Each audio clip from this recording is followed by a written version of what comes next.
Witam kochani serdecznie, jesteście na kanale Coś dla Głodnych. Dzisiaj przychodzę do Was z fajnym przepisem na sosik jajeczno-chrzanowy. Idealny na Wielkanoc, idealny do mięsa pieczonego, do wędliny, do wędzonek.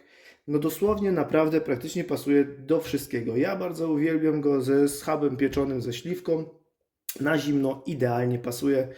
Tak samo mówię do wędzonek. Zaprezentuję dzisiaj Wam ogólnie z wędzonką ten fajny sosik. Nie przedłużam, zaczynamy.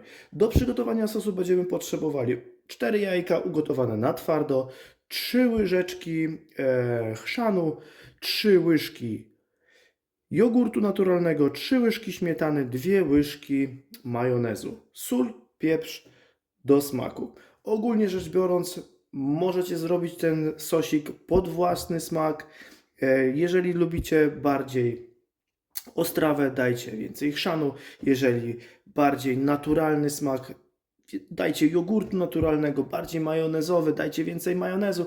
Ja Wam pokażę, jak mi najlepiej smakuje i jakie proporcje ja będę używał. Jeszcze, żebym nie zapomniał, wszystkie dokładne składniki, jak zwykle, podaję u mnie w opisie. A więc bierzemy się.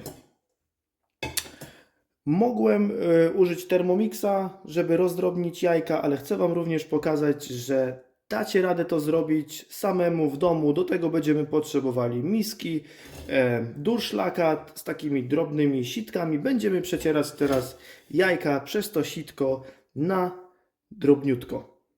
Jedziemy. Dzięki temu, że przetarliśmy jajka przez sitko, będzie nasz sosik miał taką fajną, aksamitną, gładką konsystencję. Zresztą zobaczycie sami, spróbujcie, naprawdę spróbujcie zrobić go w domu, bo naprawdę warto. I teraz lecimy, dodajemy po kolei, tak jak mówiłem, chrzanik. Ja lubię ostre, dlatego daję troszeczkę więcej. Jogurt naturalny. Śmietana, majonez, sól, pieprz i wszystko razem mieszamy do połączenia składników. Tak przygotowany sosik, zobaczcie, konsystencja jest taka. Odstawiamy na 2 godziny do lodówki, niech przejdzie się to wszystko ładnie smakiem i serwujemy. Sosik wyjechał z lodówki po 2 godzinach. Ładnie się przeszedł, już go sobie spróbowałem. Zobaczcie, tak właśnie go podaję z wędzonką. I to by było na tyle, kochani, z mojej strony. Bardzo łatwy przepis. Zróbcie w domu, naprawdę polecam, bo jest naprawdę przepyszny. Jeżeli Wam się podobało, zostawcie łapkę w górę, jakiegoś suba. Udostępniajcie moje filmy. Fajnie by było, jakbyście jakiś napisali komentarz. I do następnego razu. Trzymajcie się. Cześć!